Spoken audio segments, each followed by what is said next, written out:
was tight in the picture. Wait, okay, live video is started. Okay, guys, we are live. Okay, so we are live. Just a few little small housekeeping for our audience guests.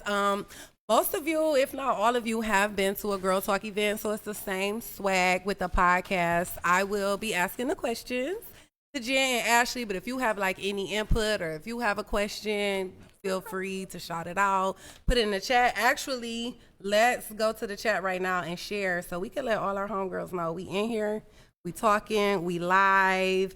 It's going. Oh, we look good too. I'm scared of us. You actually let me see me. Oh, I'm looking at myself looking down right now. Yes, look up. Okay. Did he tag? I didn't get it. Oh, we didn't get the notification, but we are in here. My girls are in the chat. Let's go ahead and get started. This is Girl Talk 2.0. I'm your host, Christina Renee, and I am here with two beautiful guests. I'm so excited. I'm like that nervous excited. Like, I don't know what to say because you're so excited because you got the little butterflies, but I am here with Ashley. We are here in her beautiful salon, one of the most beautiful salons you've ever seen in the Detroit metro area. Am I lying? I agree. Am I lying? Oh, thank Pure Bana. And we're here with Ash Jen from the Ash Jen Show. This is my girl, Jen. I don't know how you do it, but when I call, you come. Oh, because when I call you, you come. And I do, and I love this for us. I love this for us. So we just, I love you, whoever got it going. So I'm going to go ahead and just get us started. I'm going to tell you guys a little bit about Girl Talk. We are a faith-led podcast and event series. Community works. I feel like you can really just heal through conversation. We all be going through the same things and always sometimes feel like it's just me. You never know who going through it or been through it, and just through conversation solves it all. Amen. Anything you're going through, it's a simple conversation, whether that be with your man, your coworker, God. It's a simple conversation that can solve it. So we're here to have these conversations. And I'm going to just start us off with our first segment, which is friendship and mental health. This is something that I've really been tussling with. It actually started when Jen invited me to, I think it was Ghetto Mantras, right? Yep. Jen had a segment. And in her segment, it was a break-off session. And in her session, she had us all write down 10 things. And her whole thing was that, we can't be everything to everyone all the time. Mm-hmm. So pick your top 10, right? So we all wrote down our top 10, and then we all went around and we shared what our top 10 was. I was the only one that didn't put friend in my top 10. Yep. And I was nervous. Like, what does that mean about me? Like, when I prioritize the 10 most important things in my life, I did not put friend down. Like, be a friend, be a good, it was wife, it was daughter, it was school, it was business. Like, I did not put friendship down. And so since then, when did we do that? That was February. Yo, I've been tussling with it. So, yep, that was February. Then, it was all the Valentine stuff. And Kayla was inviting me out to all these Valentine. And I was like canceling. Like, I'm just overwhelmed. I had just started the entrepreneurship class. Whoa. That's why we're here today. But anyways, so I was in class and I was just like, I just don't have it in me to do anything else. So this brings me to my first question, which makes me feel like I'm a bad friend. But do you think ambition can make you a bad friend? Can you be too ambitious and too wrapped up in what you're trying to be and what you're trying to accomplish, and that leaves nothing for like friendships? Yeah, absolutely. 100%. I literally just said to my friends the other day, I don't have time for one-on-one hangouts no more. If y'all want to see me, y'all need to get in a group and see y'all at the same time, because book an appointment. I have so many other things to do that I don't have time to hang out with people one-on-one. And also, like, I understand the intentionality and the time that it takes to actually build a friendship. And unfortunately, depending on the season that I'm in my business or with my family, whatever else I have going on, that intentionality is being used elsewhere. So unfortunately, I don't have time to build my friendship the way I would prefer to, or the way I know it intentionally needs to be cultivated. And I feel bad about it, but doing bad things don't make you a bad person. It's just like, I don't have time for it at the time. Yeah. Same. I agree. I feel bad for it because these people are supporting me. They're showing up. They're sharing the lives. They're buying their tickets. And I'm like, oh, I don't got time to go to the tiki bar. Like, I feel bad about that. But do you feel like it's other ways you can pour outside of spending your time? Like, right. Can you send a thoughtful text message? I Can do you try to do send a that. phone call or a voice memo or a bouquet of flowers or something? Send them lunch money. Here, think Yeah, about I you. feel Here that. go $20 for some lunch today. But it's like other ways I feel like we can pour into each other, because quiet as kept was loud as kept.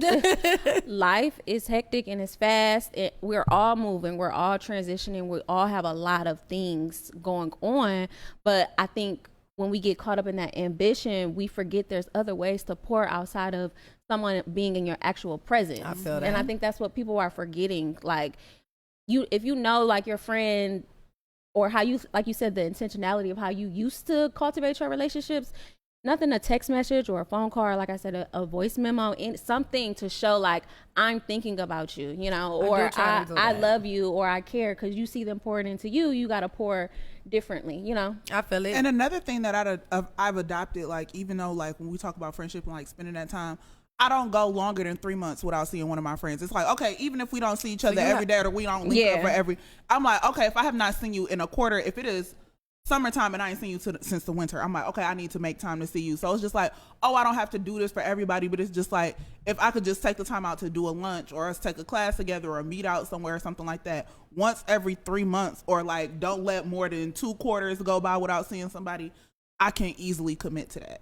And I feel like I do like you too. Like, if I am going out, I'm telling everybody, like, meet me there, because I don't know when I'm getting out again. So y'all better meet me there, sis. Yeah. So I definitely agree. And I was feeling bad. I do try and send, like you said, like the text message, the random Cash App.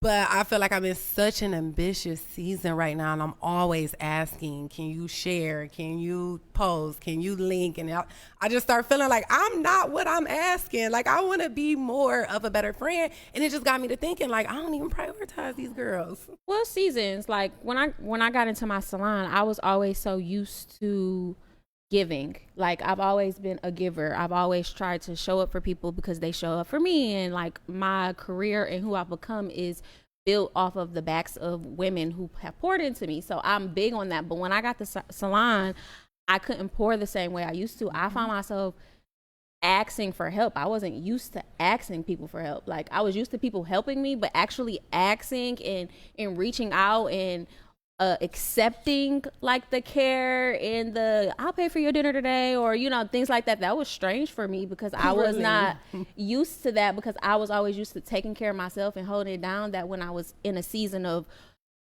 where my back was against the wall, like, people saw that, and that actually opened my eyes up to like who my real friends were, and who really cared for me, and who was paying attention, because a lot of people see you struggling, but they won't show up for you. They're not, we were so wrapped up, so it really showed me a different side of myself. And it showed me like, okay, I really figured out who was there and who kind of wasn't either. And it showed me who I was too, and like how I've nurtured people, and they are nurturing me back to health, because it's like they saw me in a season that they'd never seen me in before. So those seasons definitely dictate, which brings me to my next point, because like you said, certain seasons, sometimes like protecting your peace is not going out, and it has nothing to do with your birthday. And I love your birthday, and you're an amazing person, and you hosted this space, and say you invite me out. My heart is like, she was there for me. I want to be there for her. But like, my season, sometimes I'm an isolator. I like to be alone. I like to figure it out. I don't want to lash out on you. I'm an isolator. So my question is, how do you show up for people while still protecting your peace? And sometimes, like, let's keep it real, we are in seasons of isolation. Like, you do your best work when you are alone. Like, God will put you alone at times so that you can grow. So how do you still show up for people in those seasons of isolation? I guess it would be, like you said, the text messages. Well, it depends. You got to use, when you're being tucked away, hidden in Christ, that's what I call it. When God is hiding you, he's hiding you for a reason, and you should be utilizing that time and that space to build wisdom, to build discernment, so you should be paying attention to everything around you. And you should know your audience. You should know who you should be confiding in, who you should be sharing certain things, because everybody can't go to because when you're in isolation like that, God is cultivating you and growing you. He's pruning you. He needs to show you who's who and what is what.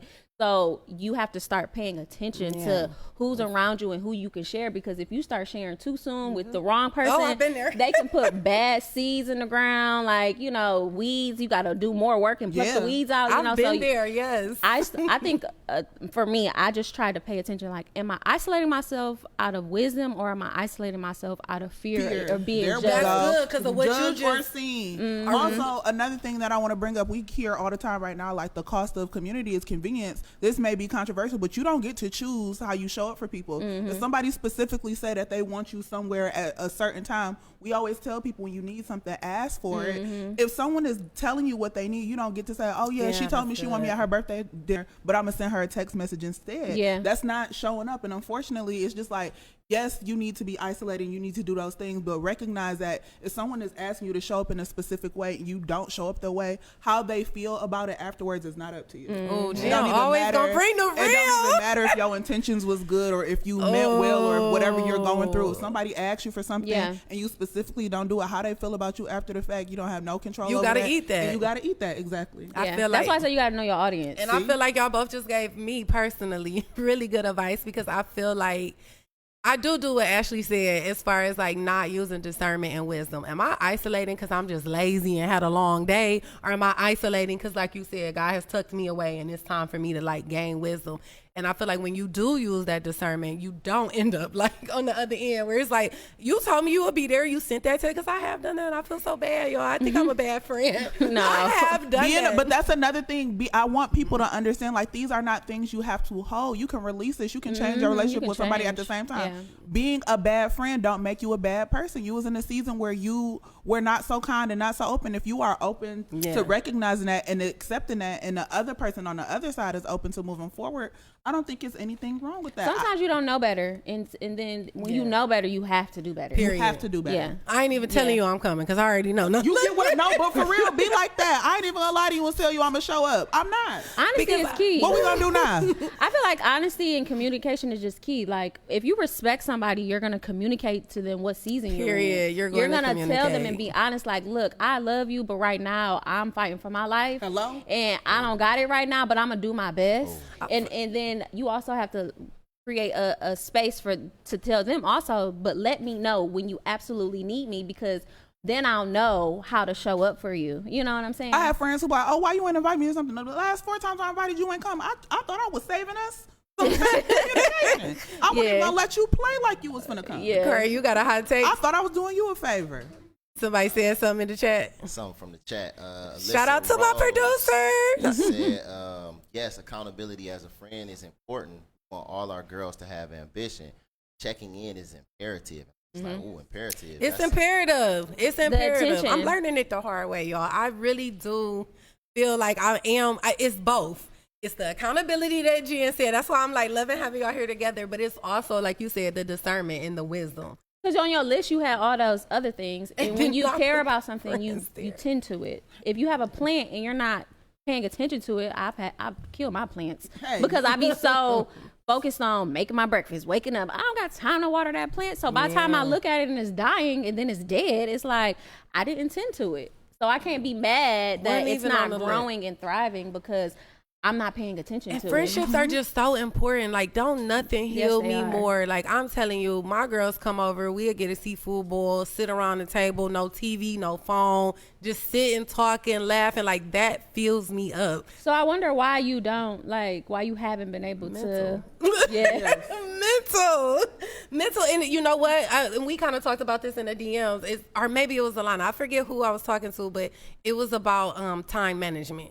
Like, it's really just a time management thing. I'm cramming way too much in one day. And also just not having the friends on the list. Like, not prioritizing the fact that, like, I want to be a better friend. But I am conscious of that now. So y'all hold me accountable. Like, I really do want to be a better friend. But can we talk about how your mental health can affect how you show up in relationships in general, let alone like a friendship? But if mentally you're not healthy, you can't be no good to nobody unless you're good to yourself. But very similar to like what you said, like I know my relationship with my friends heal me. Even when I'm at my worst, I'm like, if anything, like I'm leaning into my homegirls a little more. Those moments where, like you said, we sitting around with a seafood bowl not doing nothing. I need, since I'm so like mentally stressed out or dealing with whatever I need mentally, whatever is going on mentally, like those breaks to do nothing and just being surrounded by people who love me. Like I feel like that's an act of healing in itself. Being in isolation don't automatically make your mental health better. Yeah, I read that's it. spiritual. Like it could be detrimental being in isolation because you get so wrapped up in selfishness, and you can gain like a hardened spirit. You can become hardened, and then you're in your head in these false scenarios, these lies. And mental health is called ruminating. Yeah. It's like you sit in your own thoughts so long, you start replaying them and put in situations in your head that's not really there, and thinking about things that don't even exist yet. Without your friends, you don't even have a proper sounding board. Like even think about your friendships. Like that's your perfect panel of judges. I'm going through all this stuff mentally. If I just get it out and have somebody to either repeat it back to me or just say I understand, that's just even a more powerful level that you're moving at. Like Ashley just said, it's spiritual. I think I lean into my husband so much, but it does. I need to take more attention. And I see that because I'm the only, not just married, besides my wife's tribe, I just got with them, but like as far as friendships that I built outside of them, not only am I the only married one, I'm the only one with a man, like a boo. Like they don't even got like a little text on the end. So it's like, I feel like they will lean into each other more because not that's all they have, but like I lean into him so much that it doesn't leave room for like my friendships. Dang. And how you feel about that? Yeah, I was about to say that gotta be That's a lot. That's a lot. I mean, yeah. But he answered. Do I lean into you too much, boo? Is that a question for It's your no boy? such thing as too much, but it's just like, how do you feel about that? Do I need to hang out with friends more? No, but I do. I could be a know, better I friend. think as far as how you value like sustaining relationships and like coming and going, like give and take isn't always on par with what people consider like friend. You know what I mean? But as far as like me being your go-to guy, like no, you know what I'm saying? Period. Ain't too much of that. So. Okay, so I do.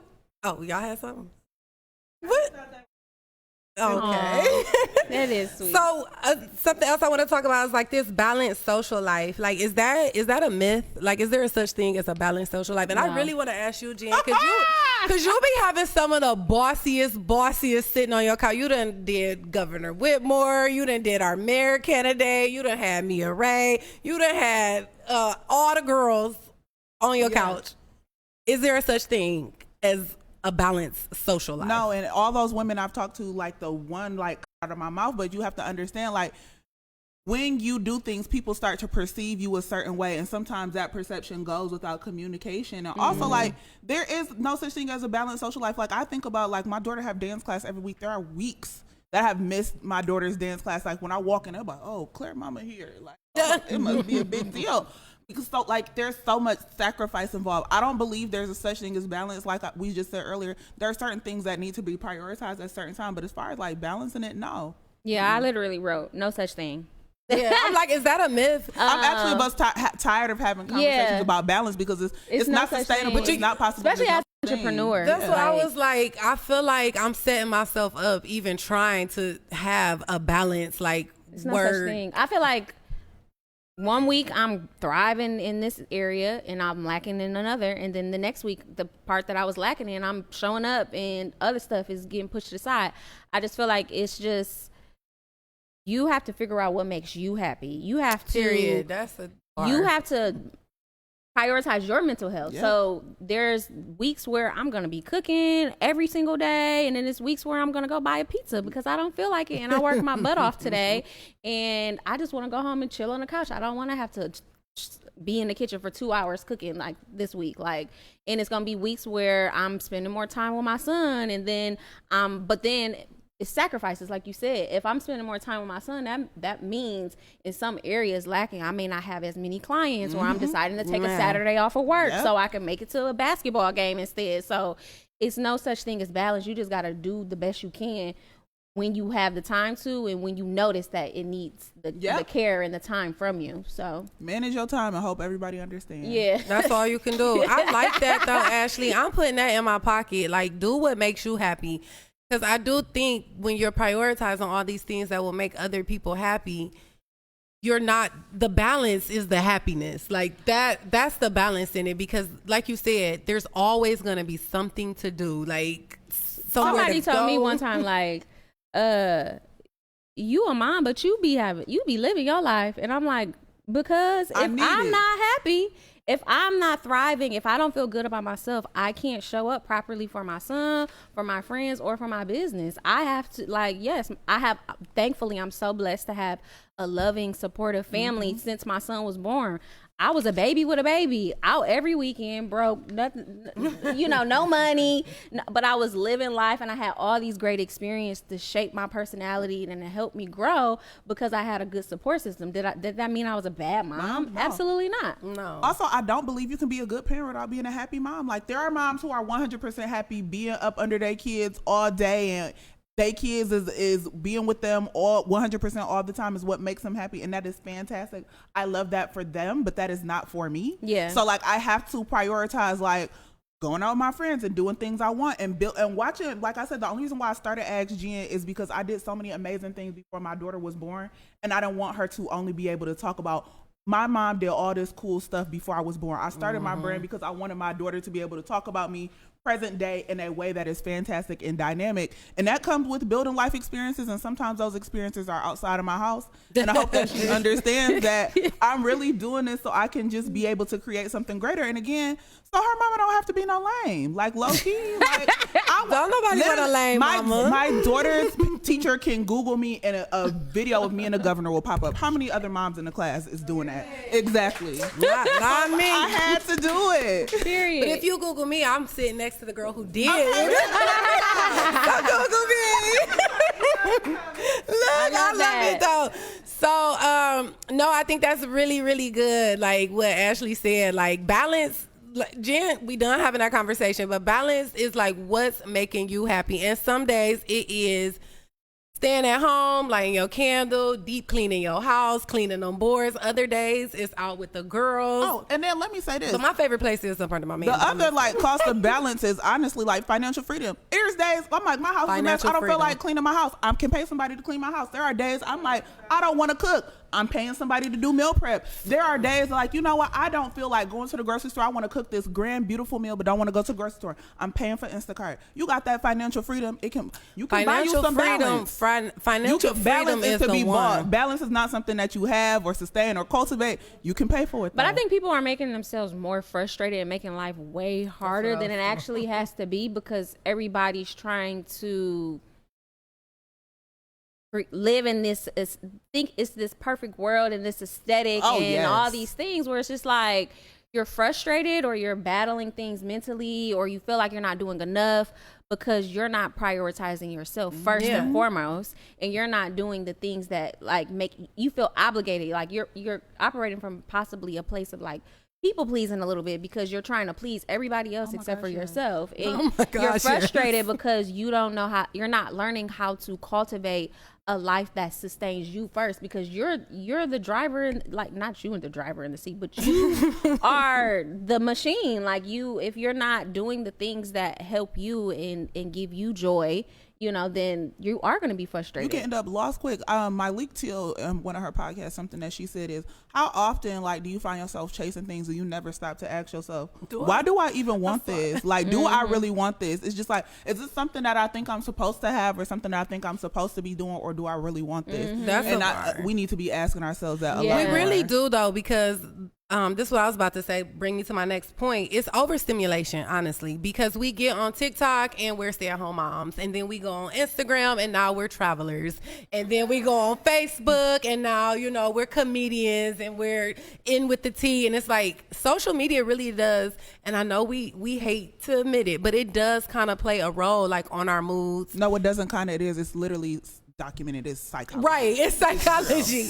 So, you know, I like what Ashley said. It's really about what you both said, taking that break. Like, is this really what I want to do? You know, this is a Facebook challenge, create 15 reels, but like, do I really want to be the person that's creating 15 reels I'm today? going to say that right now. You ain't never going to see me talking about 30 days of content. I Heck no. I did have fun. I tried to do that, but it did not work. It's a lot. It's a lot.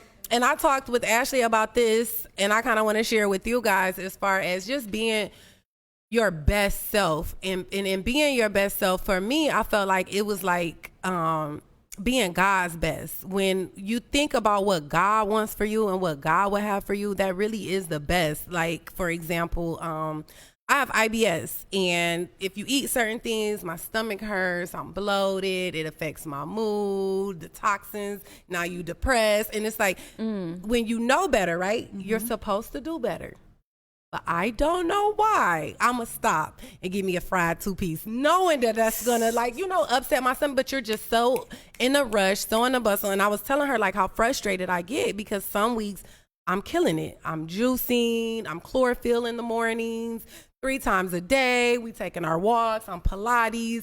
And then the next month is like, we have literally DoorDashed every single day this week. Like, why is it like so like here or there, hit or miss? And she shared like a scripture, and she was like, you know, Christians that think like that are often frustrated because you're looking at law and not grace. Like, you're looking at, your house should be clean. Yeah, you should be eating this. The acts. The acts. But like, what is the real grace? Like, are you able to do, was your baby fed today? Like, what did you get accomplished today? And it really redirected like my thought, because I was just frustrated venting to her, and then like she sent, you know, a voice memo, but like that really stuck with me, because like I had to like start giving myself grace. What did you do today? Like, start with what you did and not what didn't you do. And you also shared like the fact that you continuously run back and say like, no, I did fall off, but we're going to juice again this week. Like, just keep getting back on this horse. What Kari told me yesterday, he was like, just keep starting. Like, if you're in a constant state of starting, then you never really quit, if you think about it. Fair. When I learned that concept is literally scripture, but God talks about in his word that we are righteous not by our acts but by our faith first. Our faith is what makes us righteous. And when you start to walk in and build discipline in certain areas of your life, you begin to be transformed from the inside out, not from the outside in. God does a work in you from the inside where you start to feel convicted about your decisions. So that's why I said you got to continuously get back up and keep choosing the best, God's best, because when you choose God's best, you choose the best for you. And when you choose God's best, he's going to change your heart posture. He's going to change your mind. That's why we are supposed to ask for the renewing of our mind every day, because it's a mind thing. It's not a feeling thing. It's not anything else but our mind. So you have to discipline yourself. And the thing that I've learned about discipline is that once you start it, you start to get addicted to the results of the discipline. Man. So then you start to want to do it every day. You start to have no choice but to do the right thing every day. And will you make mistakes? Will you fall off the train? Absolutely. But God, like I said, he doesn't look at our acts. He looks at your heart posture, your faith. So he says, I don't care if you did that yesterday, as long as you repent and you get back on the train, you get back to reading my word, you get back to talking to me, so that I can show you, and give you the clarity. Our audience guess is very intriguing. I didn't even know that was spiritual. Like, one thing that I say to myself and other people all the time is every single day is a new day to start over. As long as you are waking up again, it is a day to make a completely different decision than you did yesterday. Yeah. You have, again, like you said, it's not about the acts, it's not about the grace. Nobody cares that you ate, clean and whole for 30 days. If the past 2 weeks, you've been eating, start over. And then it's like the guilt in your heart that you have around starting over. That's nothing but you. You can, the same way you put it out your heart, you can take it out your heart. Why do you feel bad for wanting to do something different? You have to ask yourself, like, me saying, oh my gosh, I messed up and I want to start over and try to do it again. Why do that make you feel bad? You know what? It's not even I want to start over. It's more so like, I'm starting over again. Like, it's just like when you know better, you just want to do better. Like, I knew better, and then you keep taking his same sorry you think ass Jeff back. Bezos wake up and be like, I'm making $1 million again? He don't do that. Definitely not. But God doesn't look at us like that either. Like, he's just happy that you're choosing him each time. I just want to be my best when I'm doing my best. That's why I keep going back to God, because I learned that the more I knew God, the more I knew myself. So That's a that's why. fact. That's why my choices started to change, because the more I dived in my word every day. I don't want to brag, but I'm a year and a half of reading my Bible every Brag day. on that. Brag on that. A year and a half every day reading your Bible. There is nothing on this earth I do every single day except for wake up. Oh, thank you. That is so impressive. So when you read the word for yourself, your daily bread. Yeah, you get your daily bread, and you get fed in a spiritual way, which allows you to walk in this world in a spiritual way. So you have no choice but to start. Like I said, I'm not perfect. I make mistakes. I go back to some things, but I get right back up in the morning, get on my knees, and I pray, and I go to the word, and I can hear his voice more clearly. I can see the vision more clearly. So it makes me not even want to do those things again. And it's even like you said, the decisions that you make, and the discipline that came from just reading your Bible every day. You do cook every day. Well, you cook most days at home. Yeah, but even that had to come. That came because God gave me the strategy to do that. He said, "You are in this hole. Stop eating out." Yeah. So I had to go back to my roots. I used to watch my grandmother cook every day, and I used to be like, "Girl, how did you do that?" But I had to and you ran this whole salon. Oh, thank and you. And still went and cooked. But it was a mind thing. I had to find a way to tap into cooking every day. I had to start telling myself, like, oh, this is a way for me to pour into my son and pour into my home. Like, I had to psychologically train myself to want to cook every day, not just because I didn't have the quote unquote finances to afford to eat out often as I was. I had to tell myself, like, oh, this makes me feel good. I like the way it makes me feel when I'm cooking, and it tastes good, and I'm learning new recipes, and my cooking's starting to taste like my nana's, so I had to psych myself out in order to do that. But that just pours into other things. Now you got good skin and nice hair. I'm like, when you make good decisions, it just, like you said, you get addicted to it, and then it just flows into everything else. So that's really, when you talk about discipline, the mindset shift that you were talking about, it's not, oh, I have to do this. It becomes, oh, I get to do yes, this. Yes. Not I got to, I get to. Yeah. You have to find the joy in your decision making. You can't find the in it. I will say, reading the Bible, getting your daily bread. You feed your body every day. You got to feed your mind every day. And it doesn't necessarily have to be reading the Bible, but it is feeding your mind every day. Are you listening to a sermon? Are you reading a self-help book? Me and my baby like to take walks. And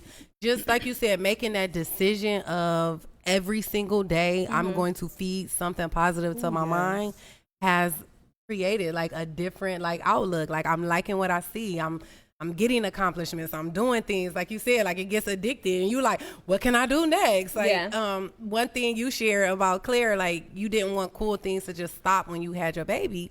And I looked up and I'm like, I really haven't done anything cool since I've had my baby. And so we started to write a children's book. And in the children's book, yes, thank you. It's a parent book that goes with it, and it's like a journal. Wait a minute, I just want to say you've done a lot of cool things. Thank you. But in the book, it was what is something you wanted to do as a parent that you didn't do since you had your baby? And one of those things was esthetician school. And I was like, I'm going to go to esthetician school. I want to be a licensed esthetician. Boom, got a scholarship. Going to be So I was but these are the things that started happening when I was making that conscious decision. I'm going to tithe. Tithing was really big for me. Tithing was so hard for me. I was like, I'm going to give these people this money. Yeah. What they going to do with this money? I ain't even really got this money to be given. But like you said, when that mindset changed, and it was I give because I'm blessed. Yeah. I give because I have. I talk about this all the time. I don't know a successful person who does not tithe. I don't know. Really? Anybody I know who make a decent amount of money, and I ask them about it, all of them tithe. Yep, every single person. Mm-hmm. The tithing has changed. Even if they don't have a home church, they tithe. Every single person. It has changed the tithing. All the people in the crowd with money non hard. Right. All the people blinking honest to God, you gotta tithe. But it is it was just such a shift. And I'm not at my year and a half yet, but I'm gonna get there. But just reading a scripture, something that small, let's just pick a scripture, let's just pray. My husband, he was with me, he we gonna fast, we're gonna pray. And I'm telling you, it's your situation isn't, and this might sound weird, the situation hasn't changed. Like, I'm still in the same tax bracket. I'm still in the same hustle, but like the situation has completely changed. I don't know how to like explain it. When your heart, like you said, when you position your heart, you position your heart differently in a situation that looked one way 1 year. If the only thing that has changed in your heart is your heart, it will look completely different when you turn around. So it's like you saying things have not changed, but they definitely not the same. Definitely not the same. Like, this is major for me. Like, I'm hyped. Like, look at the works, Lord. Like, I'm so thankful. So I do want to say to the people in the audience or the people on live, like, it really does matter. Like, tithing and feeding your mind positive things, because our mind is under attack. We don't fight against flesh and blood. Like, it's these principalities, and I was feeling it, and I was like, I gotta break up out of this. Like, what we gonna do? How do we shift this? And for me, it was tithing and reading the Bible. That has been such a blessing for me. But I want to kind of talk about the spiritual side of entrepreneurship, because you both are entrepreneurs, and we put so much of ourselves like into our businesses. Do you feel like you can be an entrepreneur and it be your business and then it be you? Or do you think it's just, I am my business? I am my business. Same. I am my business. Like, do y'all think, so you interview a lot of business women. Would you say that's their same sentiments Their as well? same sentiments, and even the women who I've talked to that own businesses, they've recognized how the trajectory of their businesses have completely changed once they shift. Like, if people like me, if people believe in me, if people pour into me, they will like to buy a product from me. They will be invested in my story. And it changed their sales strategy completely. Like, you, unfortunately, I don't even want to say unfortunately, I'm grateful that people look forward to me showing up, and it makes them want to do business with me in that way by me just being myself. I feel like there is no separation of the two. And again, like, even just the era that we are in, like with social media and building a brand, and like, having, as a CEO or as a person with a brand, you have to position yourself as an expert, and that comes with the knowledge and the expertise that you have within yourself. So again, even if you want to separate yourself from the brand, you are still being looked at as your business. So like, being able to hold both of them in my hands together, they are a unit. Myself and my business are a marriage. Yeah, I can't separate them. I am my brand.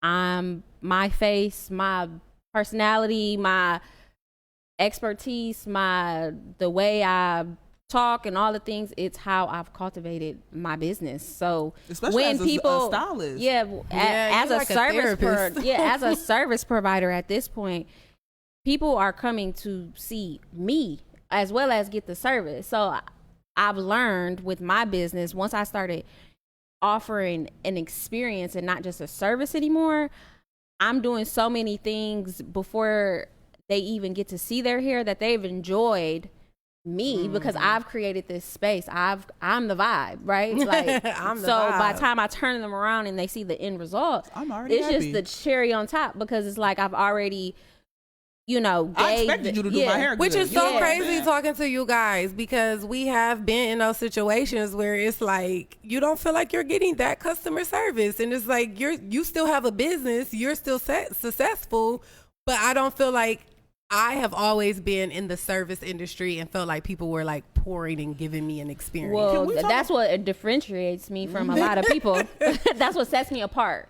So it's like we can't have business and it not be all of you, but y'all just don't do that. Yeah, and then you got to think about, like, what's success? If you're not a good hairstylist or you're not a professional person, you probably don't get return customers. You just got another dummy who ain't figured out that you just, a hack, and will come to you to get a service done. And at some point, they'll figure it out, and you will never see them again. But True. There's people like Ashley. There's people like Christina. There's people like, Mo. Like, I'm getting invited to your wedding. I'm getting invited to my baby shower. When my husband or my significant other or my homegirls have a reaction about my hair, I'm texting you and telling you. Like, I feel like that is a completely different level, again, about you saying being a service provider. There's so many more steps to that.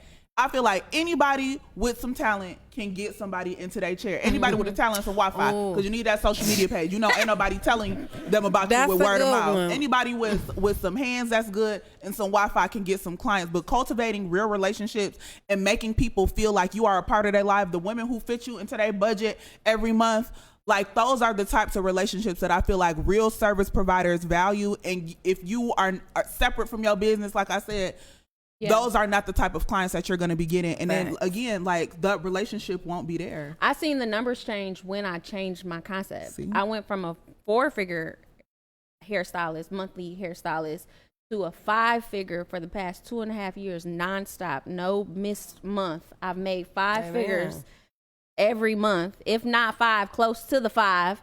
But I used to be more on the lower end of the 4 or the mid range of the 4 figures before. When I changed from offering just a service and giving my clients an experience, it blew the roof off. Like, so what changed in you? I wanted to give a service that I wanted. I didn't get I never got my hair done when I was a little girl. So I never had the salon experience. So the past 13 years, I've just been winging it and treating people how I like to be treated. And isn't that the golden rule? Like, you treat people how you want to be treated. So since I didn't get that growing up, I'm like, oh, I think this is how I would want it to feel if I was getting it done, you know? So I think it's just something that's always been in me and not on me. So, and I think that's what, like I said, sets me apart from the average hairstylist or the average service provider, because I'm genuinely treating people how I want to be treated, how I want to experience getting my hair done. When I created the salon, I said, I've never been in a salon that looks like this or felt like this, or never have I ever. So it's just like I'm a luxury girl. So since I haven't had the luxury of genuinely living the life that I envision for myself, I'm like, I've had to create it for my clients. It's a little oasis. Yeah. It is an oasis. Yeah. So I'm like, I've never been to Thailand, or I've never been to a med spa and all the things. So in my mind, this is what I would envision, and this is how I would think that I would hope the service will be. So I give that to my clients. You got great. Oh, how does you. faith show up in your business? How does your faith and spirituality show up in your business? So I have to understand that people use my platform as a way to tell their stories about their own business. So I feel like when it regards to faith and spirituality, again, being able to spread news, like, to me, like, that's really, really important. Being able to cultivate a story well enough that people hear what I have to say and are interested enough to talk to somebody else. And also recognizing that people trust the things that I say. So, like, the level of integrity that is involved, like, I start to think like the way I'm walking, the way I'm talking, the way I'm moving in my actual life make people be able to trust my business. So the faith aspect there is just like, again, that self-check and moving my heart posture, making sure that I'm a good person, making sure that I show up, making sure that I am exactly who I think I am. What my favorite thing is when people walk up to me on the street, or people reach out to me for the first time, or people see me somewhere and talk to me and like, oh my gosh, I always pictured you being so nice, and you are just as nice or just as really kind a person. And I'm like, that is me positioning myself in faith, making sure that I am a good person, making sure that my heart is good and pure. And most importantly, like, to me, I built this platform to be able to give back. I built this platform to be able to gather women and for us to be able to speak and deal with each other in a way that don't have to be messy. It don't have to be a turn-up situation. We are talking about our businesses. We are talking about how we are making money, because again, the only way I feel like people can get rich is if you tell other people how you got rich. That's really important to me. And being able to cultivate relationships and community, and so much of that starts with who I am as a person. And I'm grateful that I'm able to walk and move in this life in a way where I'm like, I've never crossed nobody over. I don't have no ill will against somebody. Anybody who wants to do what I'm doing or something similar, I'm walking beside them. I'm not putting myself against them. And I'm just grateful that the way my heart is positioned is to be open and to be given, and it has poured back into my platform tenfold. That's beautiful. Yeah. I gotta shout out Blake. They be the guy and right now. Said cultivating in his.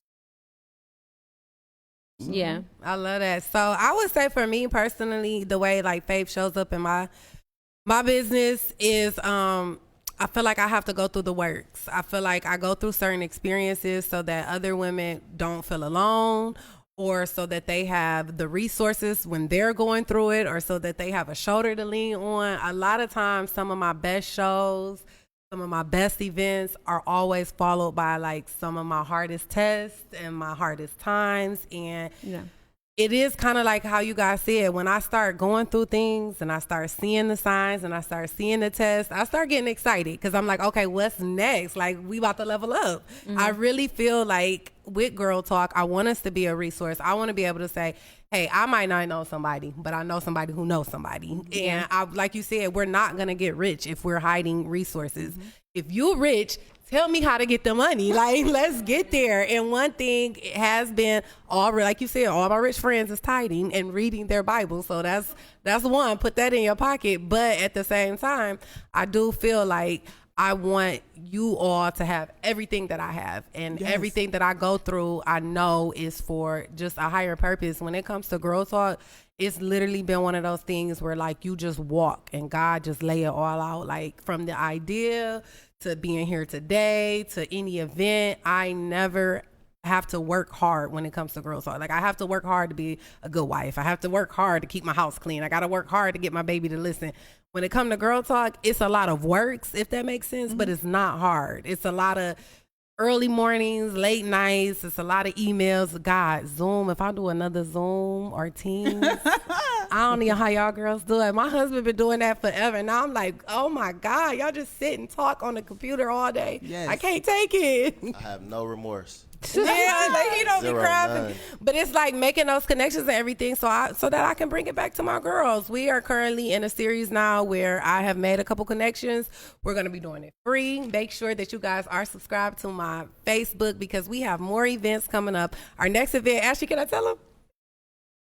Yeah. So our next event, we are going to be downtown at the Painting with the Twist. It is, yes. Her and her mom on the, Nice. Painting with a Twist downtown, such prime location, right across from Parlay. So maybe we go to Parlay afterwards. Oh, but it is such great location. We are going there. Our whole topic there is just going to be about like entrepreneur sharing resources. Her and her mom, that's something they have been interested in. I have connections with scholarships to get back in school, just the things that the girls are like putting off, and we're like, no more. Like, come link up. Let's talk about why we should share resources. So I don't want to get into that, but make sure that you are following me. Well, subscribe, because we only inviting 10 to 15 people. So we keeping it small. But Ashley, will you tell us a little bit about what you have coming up? Because I seen a little sneak peek photo shoot, and I got excited. Oh, thank you. So I wanted to add to my faith in my business aspect, because it's going to roll into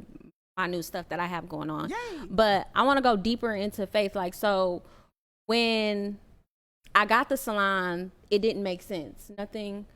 Nothing about this made sense. My finances didn't make sense. The bank account didn't make sense. None of it made sense. Never did it before. Scared of always doing it. So I had to rely on God in a different way than I've ever done before. So I had to go deeper. And my church, my pastor talks about this year, we talked about like going deeper in God, but I've been going deep with God for a little bit longer now, but my back was against the wall because it didn't make sense. But I knew he gave me the vision. He told me to do it. Even when I said, no, find somebody else to do it. Get somebody else to do it. I'm not doing it. It doesn't make sense. How am I going to do it? And when he told me like, I'm going to provide everything you need. I'm going to give you every resource. Everything is going to be taken care of. Not only did my business elevate financially, but my faith went deeper. I no longer just had surface level faith. But with that, when you go deeper into that, because God had to become my business partner, He had to become my brand strategist. He had to give me creative new ideas. He had to bring women in my door who would be a resource for me and connect the dots for me to be in certain programs, meet certain people, connect me to certain things that I needed to in order to sustain something that I've never done before. So, and then as I grew deeper in my word, I started to realize what I'm doing is ministry, because of course I'm a yapper. So I'm yapping and talking to my clients about what I read, what I'm reading, what the Bible say, what God says. So now I'm operating from a kingdom place now. But when that happens is make my mom start shouting. When you operate from a kingdom place, even though like some stuff didn't change, some things has not changed 2.5 years later. like that's why your faith has to be something deeper than surface, because it's like I still have to believe in promises that God told me. So I have to still rely on him and ask him for more resources, a strategy, a clear vision, clarity, because he has to provide provision. So even with my new baby, I will call her, our new endeavor. Yes, the Beauty Print Haven is going to be a community for beauty professionals who want to elevate in faith, knowledge, and skill. Because I've noticed that my business and my mindset and how I look at my business and how I look at being a beauty professional has changed tremendously when I brought in the faith aspect and the word aspect and the God aspect. I've seen God change me from the inside out. Like I said, it's certain things that still has not changed. I'm still waiting for God to do, but my inside is different. Like I have no choice but to continue to move forward, and he continues to provide like he promised me. So it's called the Beauty Print Haven, and this is something that God has been wanting me to do for a long time. He wants me to coach and help and mentor and provide the expertise, and also provide his portion, his word in there. But I've always been scared. But that's the thing about like this faith walk and going deeper into it, is that I have the confidence and the boldness to do it, because now I don't have imposter syndrome. Now I don't think that I'm not enough, or I don't know enough, or I understand the value of I know just enough to get it started, and I'm going to learn more as I go. So why am I holding myself back and waiting until I'm this perfect being, which is so unrealistic? When I've seen time and time again, when I just start something and I do something and I'm obedient, everything will work out. That obedience is everything. You said something though that I really definitely want to like bring back. The connections, like God will put these people in your life. Like these connections are so like only God, like, you know what I mean? Like the people that are coming into my life, the ways and the things that they are saying they're going to do. And the people you introducing me to, I be like, why did Jen invite me here? I ain't nobody. But it's like the people you meet and they like, oh, I love. Well, yes. It's just the people you meet and the connections, like, and that's really what it's about. And I'm very, very proud of you and excited for like the beauty professionals and what's gonna come out of that, because these connections, y'all, I'm telling you, we living in some crazy times. It is the community and it is the connections that are gonna get us through. It's being able to count on your brothers and your sisters, and that's why I'm about to be a better friend. I don't want to be like B Simone. Pastor said you was born somebody. Okay. I am being born somebody, and just be encouraged, because it's everything you said, Ashley. Like it's everything you said, as far as like you look at your business when you started and you look at it now, and just like the faith and the works. Like now I got my husband here, we teaming up. Like when it started with like, I used to do the events and I would try to do so much in this little 2 hours at this event. People would say, you need a podcast. Like you got to break it down. Like, what are we talking about today? You can't just get us all in this room and be like, y'all got to be healthy and you got to love God and you got to be an entrepreneur. They like break it down into a podcast. So it was just like so astronomical. And I'll never forget.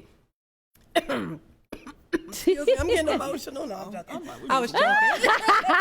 I'll never forget Kayla, like, spoke this into me. Like it was so clear to her. She was like, you're gonna get sponsorships, like you're gonna like get the money, like you're gonna get the people. Babe, we need water.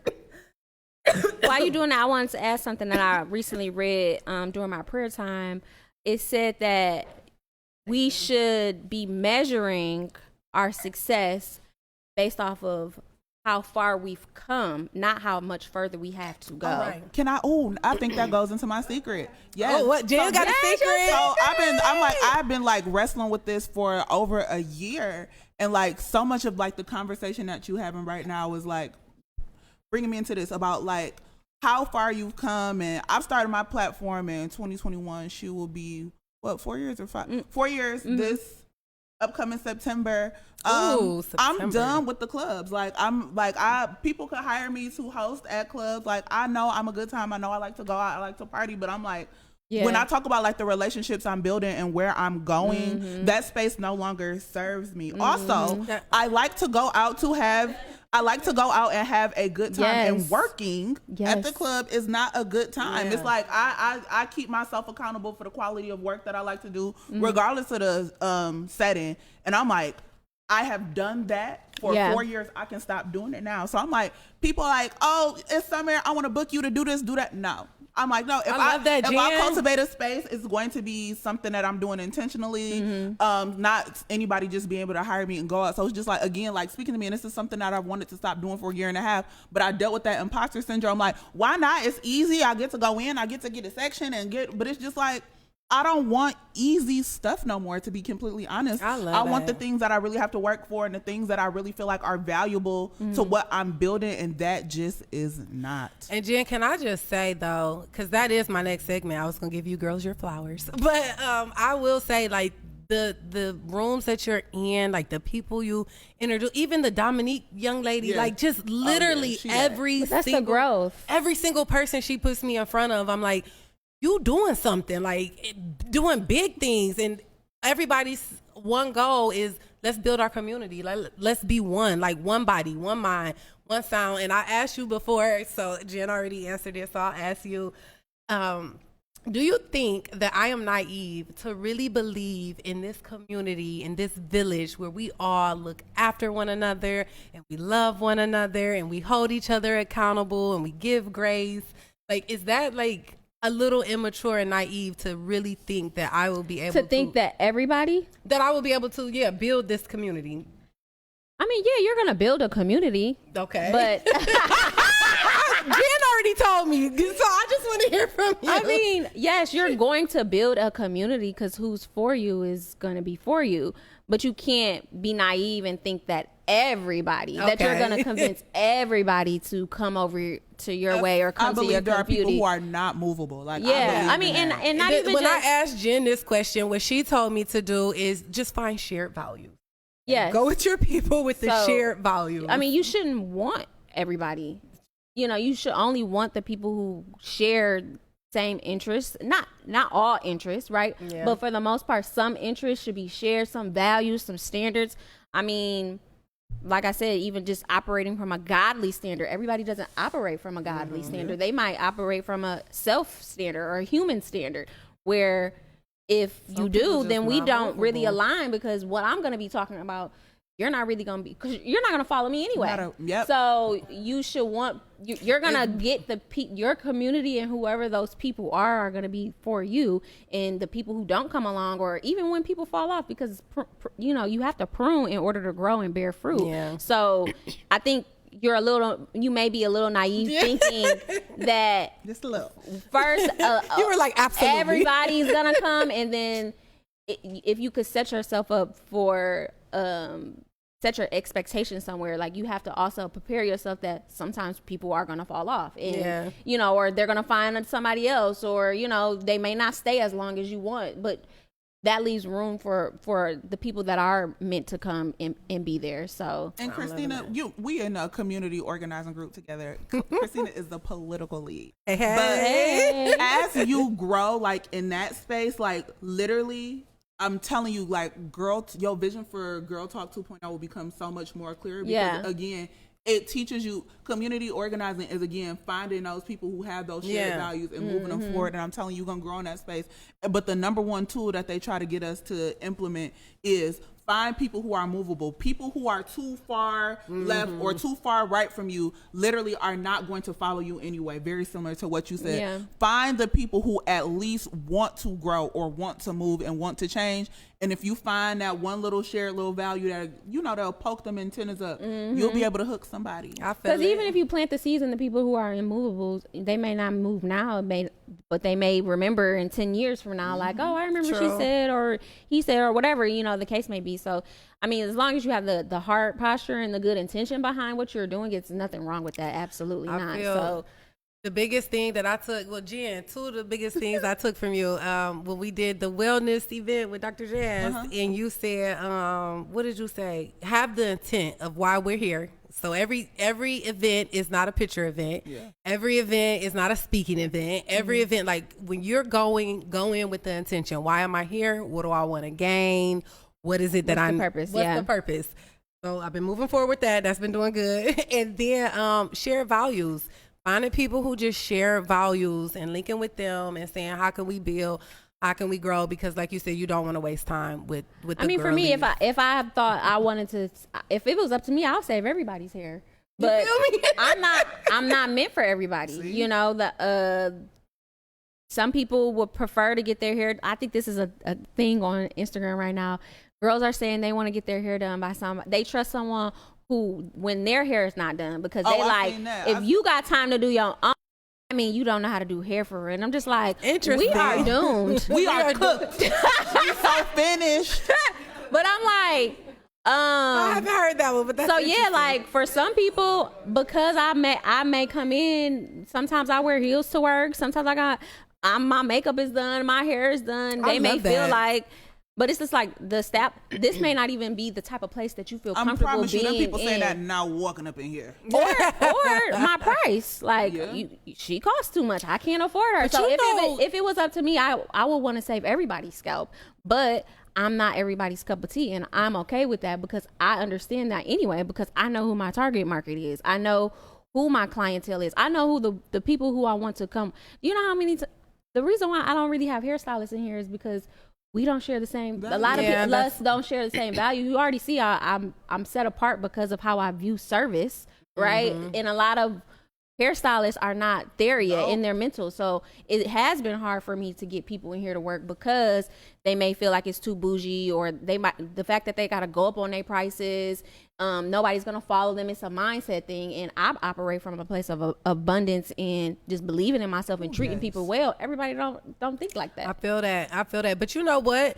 We do have to wrap this one up, but I'm looking at her now. I know who we need to have a financial, like we got to break our people free. Like we got to figure out how people can afford these great stylists and these, like you said, we buy our convenience. Like poverty is the main thing I feel like that is stopping a lot of us from being able to experience some of these luxuries and have these amazing hairstylists, and it's getting us where we can afford. So we're not getting, like I say, like God's best. We're not eating the best produce. We're not getting the best hairstyles. And it is just the financial hole that, you know, and that was by design. Like, you know, they didn't want us to have this financial freedom. But like you said, if we gonna keep linking up, watching Ash Jen, she always got a rich, I was about to call him something. A rich young lady. Hey, you know what's going on. She always has a rich young lady sit on her couch spilling all the jewels. I like to watch.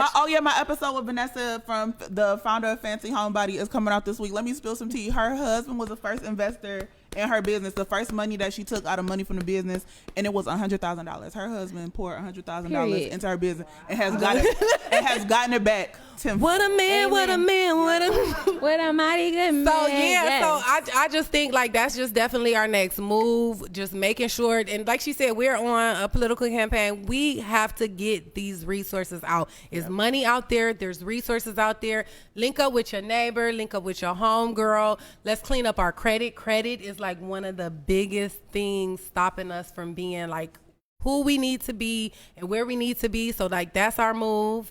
We need to connect with like-minded individuals. I appreciate y'all connecting with me today. I hope everyone enjoyed the live. To our audience guests, we do have some I'm coming out with my lip gloss line, so I have some samples. Yes, I would love, and I am also a reseller of linen sprays. Rachel is here. If you guys would like to link with her, she is also in the Painting with a Twist downtown. So I said this would be like just a great time to kind of smell some of her fragrances because I'm a reseller. You can get them from me. You can get them when we link up. Was these the ones that was the one you did the Lions Yep. one? I need That's you. her, yep. That's her. And she does reselling, so she's really cute for like events, just something to throw into the bags, and it works. You wash your towels, right? Or you wash your linen, and then you spray it, and then you get in bed, and then you just cuddle up, and it's just a good time. It's an experience. I'll tell you what I Talk use about mine for this. later, but it worked for that too. I think that's what my husband be using. No, I'm joking. But I had a good time. Thank you, ladies, so both. much. I'm really excited for both of your endeavors. I'm gonna be tuned in. I'm gonna be Thank being you a so good much. friend because they not gonna write me off like they did B. Simone, y'all. Okay. They can't do me like that. Please. And I would never, by the way. I would never. Thank you, it's babe. okay. It's okay. You growing. We all growing. You gonna get better. We're doing our thing. Yes. But thanks for having me. I hope y'all enjoy. Thank you for coming. Thank